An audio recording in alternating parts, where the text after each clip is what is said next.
హైదరాబాద్ నియోజకవర్గ ప్రజలందరికీ కూడా నా నమస్కారాలు తెలియజేస్తా ఉన్నాను.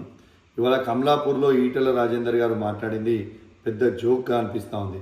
ఇలా హుజరాబాద్ నియోజకవర్గంలో మొత్తము 107 గ్రామ పంచాయతీలు ఉంటే ఈటెల రాజేందర్ గారు పట్టుమని 20 సర్పంచులు కూడా గెలిపించుకోలేని పరిస్థితిలో ఈటెల రాజేందర్ గారు ఉన్నారు.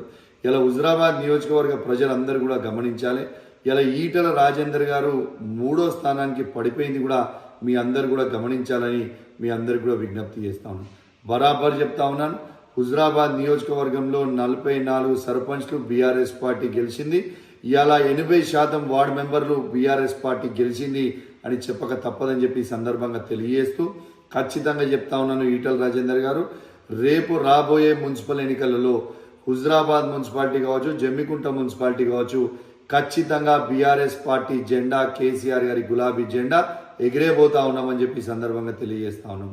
5 మండలాల్లో 5 జెడ్పీటీసీలు కావచ్చు, ఎంపీపీలు కావచ్చు, రేపు ఎంపీటీసీలు కావచ్చు, అన్ని కూడా కేసీఆర్ గారి జెండా, గులాబీ జెండా ఎగిరేబోతా ఉన్నామని చెప్పి హుజరాబాద్ నియోజకవర్గంలో ఎగిరేబోతా ఉన్నామని చెప్పి సందర్భంగా తెలియజేస్తా ఉన్నాను.